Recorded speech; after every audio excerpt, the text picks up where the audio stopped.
प्रेयसी लो अंतिम बार विदाई, सेवक ऋणी तुम्हारा है।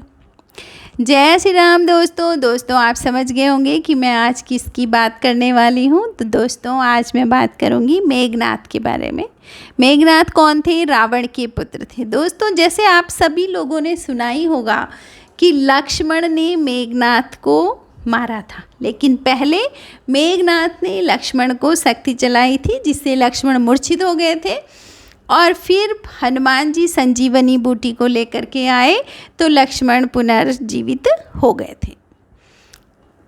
दोस्तों जब लक्ष्मण युद्ध भूमि में जा रहे थे अपना एक संकल्प लेकर के कि आज मैं मेघनाद का वध करके आऊँगा, तो भगवान राम ने जाते हुए उनको थोड़ा रोका और एक बात बोली। भगवान राम ने कहा, लक्ष्मण तुम आज अपने पराक्रम से, युद्ध कौशल से मेघनाद को मार तो लोगे, लेकिन ध्यान रहे कि उसका शीश भूमि पर न गिरे। ससम्मान उसका शीश तुम उठा करके लाना, क्योंकि मेघनाद एक पत्नी व्रत के पालन करते थे और उनकी पत्नी सुलोचना पतिव्रता थी। पतिव्रता में बहुत बड़ी शक्ति होती है, और मेघनाद स्वयं भी एक पत्नी व्रत का पालन करते थे, तो वो भी काफ़ी, उनके पास भी बहुत शक्ति थी। तो हुआ वैसे ही, लक्ष्मण ने युद्ध भूमि में मेघनाद को मारा, उसका शीश उतार दिया था, लेकिन हनुमान जी ने वो शीश उठा करके भगवान राम के पास ले आए। दोस्तों मेघनाद का कटा हुआ शरीर ज़मीन पर गिरा और उनकी दाईं बाजू कट करके आसमान में उड़ते हुए सुलोचना के पास पहुंच गई, अपने मृत्यु का प्रमाण लेकर के। सुलोचना उस बाजू को देखती है, दाएं भुजा को देखती है और रोने लगती है, लेकिन वो थोड़ा सा सतर्क हो जाती है कि मुझे क्या पता कि ये भुजा मेरे पति की ही है। तो वो भुजा से कहती है कि तुम प्रमाण दो कि तुम मेरे पति की ही भुजा हो। दासी आती है कलम लेकर के, उस भुजा के पास कलम पकड़ाई जाती है और भुजा स्वयं लिखती है। भुजा लिखती है, प्राण प्रिय, यह दायां हाथ मेरी ही भुजा है।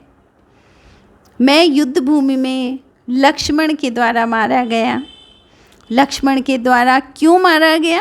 क्योंकि लक्ष्मण कई सालों से लक्ष्मण ने पत्नी को, निद्रा को और अन्न को त्याग रखा है। तो लक्ष्मण के पास इतनी शक्ति है कि उन्होंने मेरा वध कर दिया,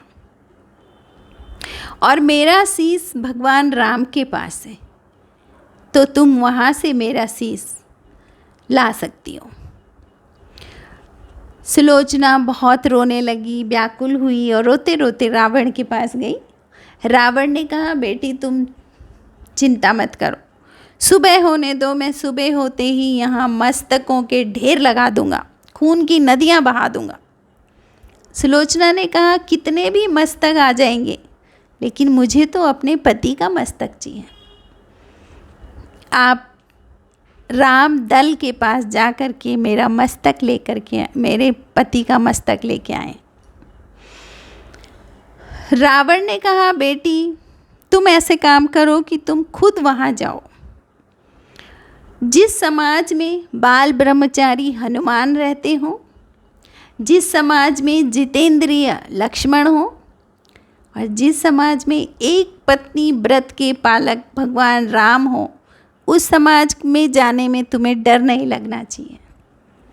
तो इस तरह से रावण सुलोचना को कहते हैं, तुम अपने आप जाओ और वहाँ से मेघनाद का मस्तक शीश ले कर के आओ। तो सुलोचना जाती है। जैसे ही सुलोचना के आने की खबर भगवान राम को मिलती है, भगवान राम उठ खड़े होते हैं और स्वयं चल कर के सुलोचना के पास जाते हैं और कहते हैं कि देवी मुझे बहुत दुख है, लेकिन विधि का विधान है, उसको कौन टाल सकता है। तुम पतिव्रता हो, तुम सती हो, इसलिए तुम्हारे पति का मस्तक हमने भूमि में नहीं गिरने दिया। वो मस्तक तुम ससम्मान ले जा सकती हो। तो सुलोचना राम का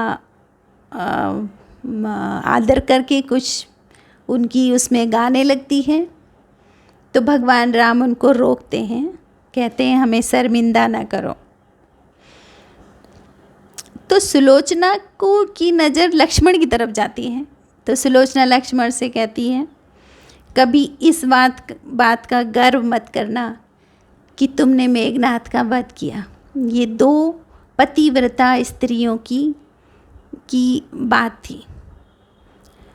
लेकिन लक्ष्मण, तुमने मेरे पति को इसलिए मारा क्योंकि मेरे पति उस व्यक्ति का अन्न खा रहे थे जो कि एक पतिव्रता स्त्री का हरण करके लाया है। इसीलिए उस बुरे काम की सज़ा मेरे पति को मिली, इसीलिए तुम्हारे हाथों मेघनाद का वध हुआ।